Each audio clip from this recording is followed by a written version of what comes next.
और चलिए आगे बढ़ते हैं। चुनाव में मंगलसूत्र के साथ साथ मुस्लिम आरक्षण का मुद्दा जोर पकड़ रहा है। पीएम मोदी समेत पूरी बीजेपी मुस्लिम आरक्षण के मुद्दे पर कांग्रेस को घेर रही है। उत्तर से दक्षिण तक ये मुद्दा कैसे लोगों का ध्यान खींच रहा है, उसके पीछे की इनसाइड स्टोरी भी समझनी जरूरी है। आपको दिखाते हैं आखिर कर्नाटक में कैसे मुस्लिम आरक्षण का मुद्दा पूरे देश में छाया हुआ है।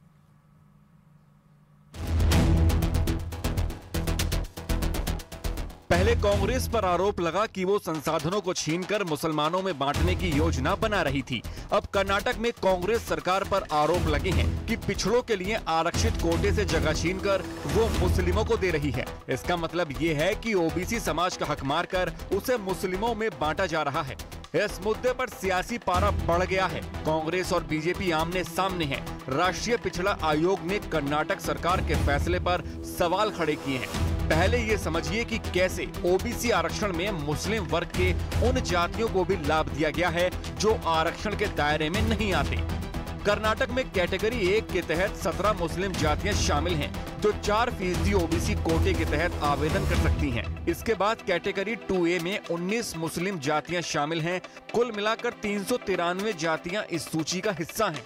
इसके तहत 15% ओबीसी कोटा मिलता है। इसके बाद कैटेगरी 2B के तहत 4% आरक्षण मिलता है, जिसमें मुस्लिम समुदाय की सभी जातियां शामिल हैं। ओबीसी कमीशन का कहना है कि कैटेगरी 1B और 2B में कुल 36 मुस्लिम ओबीसी जातियां आती हैं, लेकिन आरक्षण जो दिया गया है वो समूचे मुस्लिम जातियों को दे दिया गया है।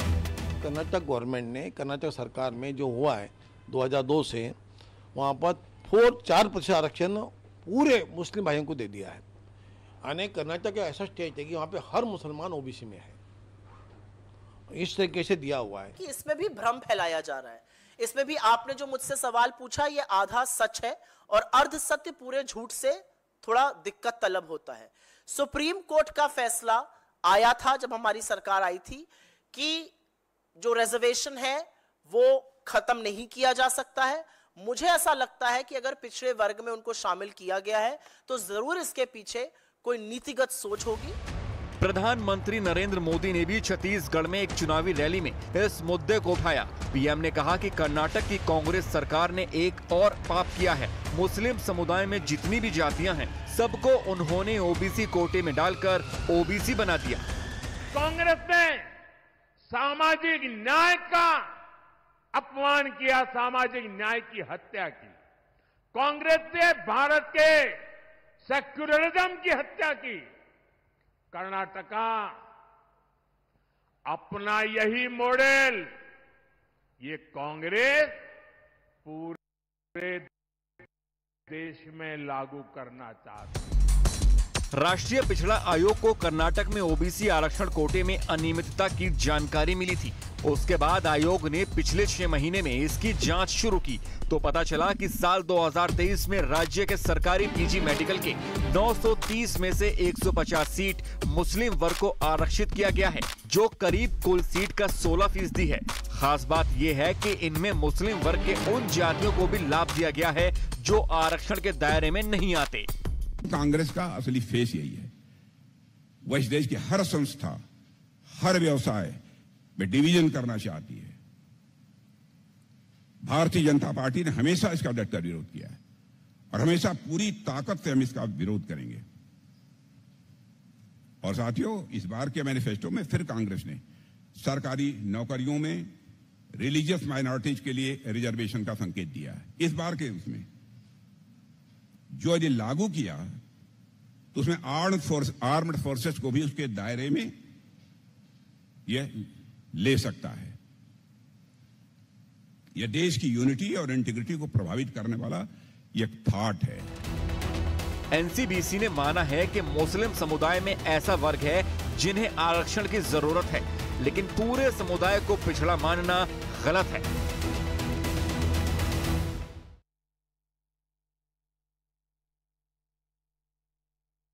रही है कि कांग्रेस के घोषणा पत्र में खतरनाक एजेंडा छिपा है, जिसके जवाब में राहुल गांधी ने कांग्रेस सरकार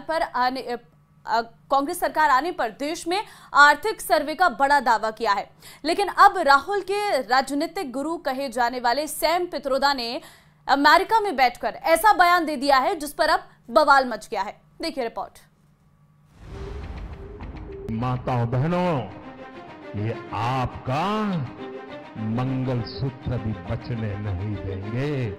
55 सालों के लिए कांग्रेस की सरकार रही है, किसी ने आपसे सोना छीना, आपके मंगलसूत्र छीने। There is an inheritance tax. Manifesto बनाने में जिनकी अहम भूमिका है वो सैम पित्रोड़ा का बयान। मैनिफेस्टो आपको अच्छा लगा? आपने देखा होगा कि प्रधानमंत्री पैनिक कर गए। शाही परिवार के शाहजादे के सलाहकार, उन्होंने कुछ समय पहले कहा था कि हमारा देश का जो मिडिल क्लास है, मध्यम वर्गीय लोग हैं, जो मेहनत करके कमाते हैं, उन्होंने कहा उन पर ज्यादा टैक्स लगना चाहिए। 24 के चुनावी चिराग से निकला विरासत टैक्स ताजा तरीन तूफानी और दो धारी मुद्दा, जिस पर जोरदार सियासी घमासान छिड़ा है। बीजेपी हमलावर हो गई है, कांग्रेस ने भी पलटवार जारी रखा है, लेकिन कोई भी मुद्दा छोड़ने को तैयार नहीं है। आखिर क्या है ये विरासत टैक्स? कौन है इस विरासत टैक्स को सुर्खियों में लाने वाले? क्या विरासत टैक्स की एंट्री 24 के चुनाव में टर्निंग पॉइंट बनने जा रहा है? इसे जाने और समझे उससे पहले विरासत टैक्स का बखान सुनिए। कांग्रेस के ओवरसीज चेयरमैन सैम पित्रोदा क्या कह रहे हैं, समझिए। There is an inheritance tax. So if, let's say, one has $100 million worth of wealth, and when he dies, he can only transfer probably 45% to his children. विरासत टैक्स की वकालत BJP के लिए बिन मांगी मुराद बन गई, क्योंकि प्रधानमंत्री नरेंद्र मोदी कांग्रेस घोषणा पत्र पर पिछले कई दिनों से निशाना साध रहे थे। राजस्थान के बांसवाड़ा रैली से ही पीएम मोदी ने कांग्रेस के इरादे पर सवाल दागने शुरू कर दिए थे, और जैसे ही पित्रोदा ने विरासत टैक्स पर बयान दिया, मोदी ने मोर्चा संभाल लिया।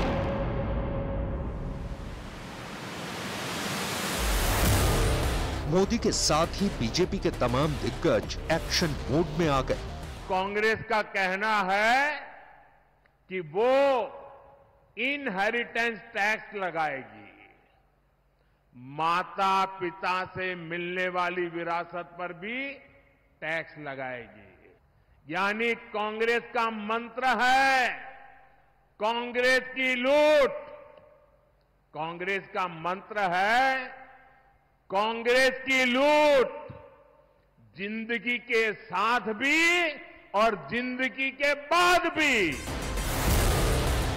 जब बात संपत्ति की हो, सोने चांदी की हो, मंगलसूत्र की हो, तो भारतीयों के इससे सेंटिमेंट जुड़ते हैं। मोदी कई दिनों से यही तार छेड़ रहे थे, चुनावी रैलियों में जनता को समझा रहे थे। कांग्रेस की तरफ से जैसे ही बयान आया, सेंटिमेंट हर्ट होना स्वाभाविक था। गृह मंत्री अमित शाह ने पित्रोदा के बयान पर निशाना साधते हुए उन्हें कांग्रेस के घोषणा पत्र का स्क्रिप्ट राइटर बता दिया।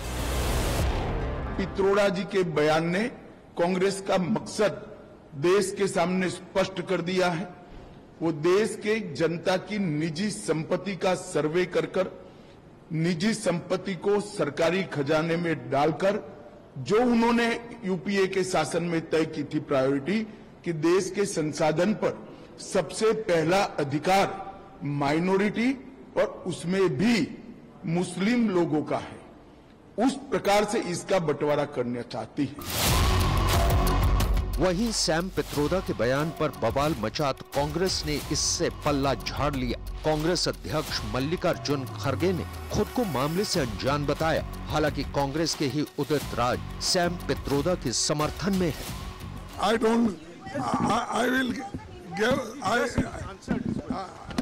लाखों करोड़ या हजारों सैकड़ों करोड़ जिनके पास संपत्ति है, वो संपत्ति से टैक्स लेकर के 80 करोड़ जो गरीबों को 5 किलो मुफ्त राशन पर मोदी जी जिंदा कर रहे हैं, इनका भी भला हो जाए। उधर राहुल गांधी देशवासियों को संपत्ति सर्वे की जरूरत समझाने की कोशिश में लगे हैं। आप ये मत सोचिए कि जाति जनगणना सिर्फ कास्ट सर्वे है। वो जाति का सर्वे है, मगर उसमें हम इकोनॉमिक और इंस्टीट्यूशनल सर्वे भी जोड़ेंगे। कांग्रेस संपत्ति सर्वे कराने के बाद क्या विरासत टैक्स लगाएगी? पित्रोदा ने जिस अमेरिका को उदाहरण देकर टैक्स की बात कही, वहां क्या नियम है? अमेरिका में अगर किसी के पास 10 करोड़ डॉलर की संपत्ति है और उसका निधन हो जाता है तो उसके बच्चों को केवल उस प्रॉपर्टी का 45% हिस्सा ही मिलता है, बाकी 55% प्रॉपर्टी सरकार के पास चली जाती है। इसे ही अमेरिका में विरासत कर या फिर इनहेरिटेंस टैक्स कहा जाता है। ये टैक्स संपत्ति पाने वाले व्यक्ति को देना होता है। taxfederation.org रिसर्च के एक सर्वे में बताया गया, कई देश अलग अलग प्रतिशत में टैक्स वसूली करते हैं। जापान में ये 55% है, तो इटली में सबसे कम 4%। हालांकि इस विरासत टैक्स में कई पेचीदगियां हैं। अमेरिका के ही सिर्फ 6 राज्यों में ये लागू है। कहीं इसका प्रतिशत 10 से शुरू होता है तो कहीं 20 से। लेकिन इस विरासत टैक्स का गुणगान करने वाले सैम पित्रोदा को बीजेपी ने इतनी संजीदगी से क्यों लिया, इसे भी अब समझिए। सैम पित्रोदा का पूरा नाम सत्यनारायण गंगाराम पित्रोदा है। सैम पित्रोदा का जन्म 4 मई 1942 को ओडिशा के तितलागढ़ में हुआ था। 80 के दशक में भारत की दूरसंचार और प्रौद्योगिकी क्रांति की नींव रखने का श्रेय पित्रोदा को दिया जाता है। कांग्रेस सरकार के बुलावे पर साल 1984 में वो भारत आए और दूरसंचार नीति को नई दिशा दी। पूर्व प्रधानमंत्री राजीव गांधी के करीबी सैम पित्रोदा भारत के दूरसंचार आयोग के संस्थापक अध्यक्ष रहे हैं। साल 2017 में राहुल गांधी के कांग्रेस अध्यक्ष बनने के बाद सैम पित्रोदा को इंडियन ओवरसीज कांग्रेस का अध्यक्ष बनाया गया। राजीव गांधी के परम मित्र और राहुल गांधी के भरोसेमंद सैम पित्रोदा विवादित बयानों के चलते कई दफा सुर्खियों में रहे हैं। हालांकि इस बार उन्हें विरासत टैक्स की चर्चा पर सफाई भी देनी पड़ी है, लेकिन लगता नहीं बीजेपी इस मुद्दे को आसानी से ठंडा पड़ने देगी, क्योंकि ये नरेंद्र मोदी की बनाई पिच है जिस पर कांग्रेस बुरी तरह से घिर गई है।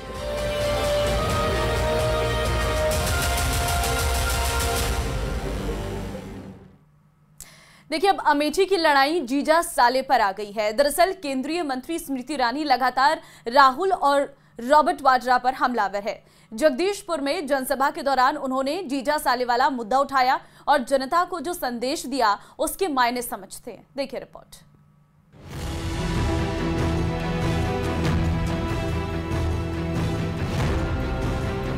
अमेठी में लोकसभा चुनाव में 5वें चरण में मतदान होगा। अमेठी में बीजेपी ने स्मृति ईरानी को मैदान में उतारा है। कांग्रेस से कौन होगा, इसको लेकर कयास लगातार लगाए जा रहे हैं। अब अमेठी में रॉबर्ट वाड्रा के लिए पोस्टर लगाया गया है।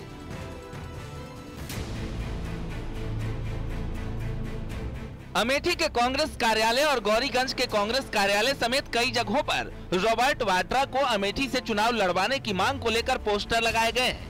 पोस्टर में लिखा गया है, अमेठी की जनता करे पुकार, रॉबर्ट वाड्रा अब की बार। जबकि चंद दिन पहले ही राहुल गांधी के पोस्टर लगे थे जिनमें बिन राहुल अमेठी सून की बात लिखी गई थी। कांग्रेस के इसी कंफ्यूजन पर केंद्रीय मंत्री स्मृति ईरानी ने तगड़ा कटाक्ष किया है। कांग्रेस के कार्यकर्ता रॉबर्ट जी को मांग रहे हैं, जीजा जी को मांग रहे हैं, पहले साले साहब को मांग रहे थे। उनका जीजा हो या साला, अमेठी में हर वोटर है मोदी का मतवाला, भैया भूल जाओ। सही कह रहे हैं, क्योंकि जीजा जी आएंगे तो सुरेश सबको, जीजा जी की नजर जगदीशपुर पे है, कहीं डर है। जीजा जी आएंगे तिवारी जी तो बात से कागज छुपा लेना। स्मृति ईरानी ने कांग्रेस, राहुल और रॉबर्ट वाड्रा पर जमकर निशाना साधा। उन्होंने कहा कि राहुल गांधी के जीजा जी से जगदीशपुर के हर गांव, हर घर, हर व्यक्ति को अब अपनी संपत्ति के कागजात छुपाने की जरूरत है। पर होना कहाँ है वो नहीं बता पाएंगे, लेकिन चिंता करने की एक बात जरूर है प्रधानमंत्री, राहुल गांधी वो आए या ना आए, उनके जीजा जी के मुख से मैंने जगदीशपुर का नाम जरूर सुन लिया है। इसलिए जगदीशपुर की जनता तो सावधान हो जाए।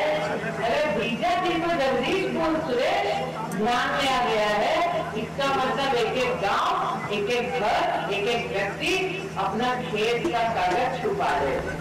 अमेठी पर कांग्रेस की कंफ्यूजन ने बीजेपी को हमलावर होने का मौका दे दिया है, जबकि कांग्रेस नेता अपनी पार्टी के बचाव में जुटे हैं।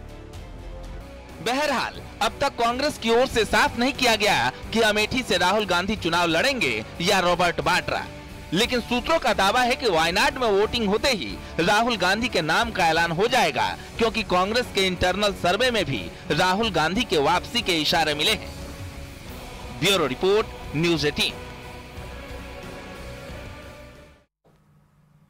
अमेरिका ने पाकिस्तान को फंसा दिया है। ईरान से डील करके पाकिस्तान ने बहुत बड़ी मुसीबत मोल ले ली है। अमेरिका ने इशारों इशारों में पाकिस्तान से पूछा है कि क्यों ना पाकिस्तान पर प्रतिबंध लगा दिया जाए।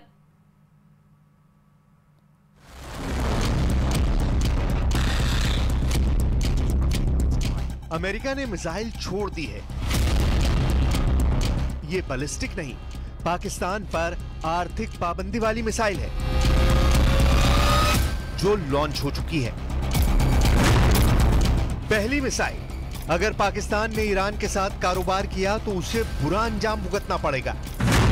दूसरी मिसाइल, पाकिस्तान के मिसाइल प्रोग्राम के पार्टनर पर अमेरिका पहले ही लगा चुका है बैन। तीसरी मिसाइल, अमेरिका की वार्निंग से फिर फंस गई ईरान और पाकिस्तान की गैस पाइपलाइन। पाकिस्तान को ईरान के राष्ट्रपति इब्राहिम रईसी के लिए रेड कार्पेट बिछाना बहुत महंगा पड़ा है। इजराइल पर 300 से ज्यादा मिसाइल और ड्रोन से हमला करने के बाद जब रईसी अपने पहले विदेश दौरे पर पाकिस्तान पहुंचे तो सबसे पहले अमेरिका के ही कान खड़े हुए, और उसके बाद जिन तस्वीरों ने पाकिस्तान की मुश्किल बढ़ाई वो ये है। पहली तस्वीर, दूसरी तस्वीर और ये तीसरी तस्वीर। इन तीनों तस्वीरों को पाकिस्तान ने बेचने की बहुत कोशिश की है, लेकिन जब से ये तस्वीरें व्हाइट हाउस पहुंची, बाइडेन का जैसे खून खौल गया। बाइडेन समेत अमेरिका की पूरी लीडरशिप का गुस्सा फूटा। अमेरिका की तरफ से फौरन पाकिस्तान के खिलाफ बयान जारी हुआ और टारगेट पर पाकिस्तान नजर आया। अमेरिका ने इशारों इशारों में पाकिस्तान को बहुत बड़ी चेतावनी दी है। वार्निंग ये है कि ईरान के साथ कारोबार करना पाकिस्तान को बहुत महंगा पड़ेगा और उसे इसका अंजाम भुगतना पड़ेगा। अमेरिका ने कहा कि हम ईरान के साथ कारोबार की इच्छा रखने वाले किसी भी व्यक्ति को प्रतिबंधों के संभावित जोखिम के बारे में सजग रहने की सलाह देते हैं। पाकिस्तान सरकार को अपनी विदेश नीति के बारे में बेहतर पता होगा। इस वक्त दुनिया दो कैंप में बटी हुई नजर आ रही है। एक कैंप अमेरिका और इजराइल का है और दूसरा कैंप रूस, चीन और ईरान का है। भारत जैसे कुछ देश हैं जो अब भी अपनी स्वतंत्र विदेश नीति पर कायम है। ये दो कैंप बने हुए हैं। इसे महाशक्तियों की टक्कर कहा जा रहा है। एक तरफ अमेरिका और दूसरी तरफ ईरान, और साथ में दोनों के मित्र देश। इन दोनों कैंप के बीच भारत ऐसा देश है जिसके दोनों कैंप से रिश्ते बेहतर हैं। लेकिन पाकिस्तान अब इस वर्ल्ड पॉलिटिक्स में अमेरिका का शिकार बन सकता है, और इसलिए कोई शक ही नहीं कि पाकिस्तान का दौरा करके ईरान के राष्ट्रपति इब्राहिम रईसी ने अपने पड़ोसी को बहुत बुरी तरह से फंसा दिया है। कहने को पाकिस्तान और ईरान के बीच 8 मुद्दों पर समझौते हुए। दोनों के बीच द्विपक्षीय कारोबार 10 अरब डॉलर तक पहुंचाने पर बात हुई, लेकिन पाकिस्तान की सबसे बड़ी कोशिश नाकाम हो गई, क्योंकि दोनों के साझा बयान में कश्मीर का जिक्र गायब रहा। इब्राहिम रईसी ने पाकिस्तान की कश्मीर वाली साजिश को ठेंगा दिखा दिया। इससे पहले पाकिस्तान को अमेरिका से एक और झटका लग चुका है। अमेरिका ने पाकिस्तान के बैलिस्टिक मिसाइल प्रोग्राम में उसकी मदद करने वालों पर पाबंदी लगाई है। इसमें बेलारूस और चीन की 3 कंपनी शामिल हैं।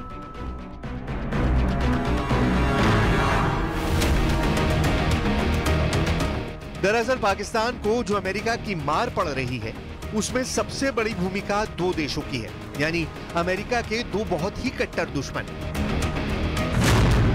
पहला है चीन, जो पाकिस्तान का दोस्त है लेकिन अमेरिका का सबसे बड़ा प्रतिद्वंदी, आप दुश्मन भी कह सकते हैं। दूसरा है ईरान, जो पाकिस्तान के करीब तो आया है लेकिन ईरान अमेरिका का सबसे खतरनाक दुश्मन है। ईरान पर अमेरिका की तीखी नजर है और जब पश्चिम एशिया में हालात बहुत तेजी से बदल रहे हैं, अमेरिका को अपने अड्डों पर खतरा मंडराता नजर आ रहा है, तब वो ईरान के हर नए रिश्ते को बारीकी से देख रहे हैं। तेल अवीव और तेहरान के मौजूदा झगड़े में इस वक्त ईरान को बाजी पलटने वाला देश कहा जा रहा है। ईरान ने जब इजराइल पर मिसाइल दागी तो पूरी दुनिया ने देखी, लेकिन जब इजराइल की तरफ से इस्फहान में हमले की बात हुई तो ना ईरान ने इसे माना, ना ही इजराइल की तरफ से कोई आधिकारिक बयान आया। अब ईरान के राष्ट्रपति ने पाकिस्तान और श्रीलंका का दौरा करके बताने की कोशिश की है कि ईरान को अलग थलग करना आसान नहीं है। भारत में ईरान के राजदूत ने कहा कि 2024 में इब्राहिम रईसी भारत का भी दौरा जरूर करेंगे और यहीं पर भारत ईरान संबंधों को लेकर अमेरिका के प्रतिबंधों और नई दिल्ली की कूटनीति का सबसे बड़ा इम्तिहान होगा।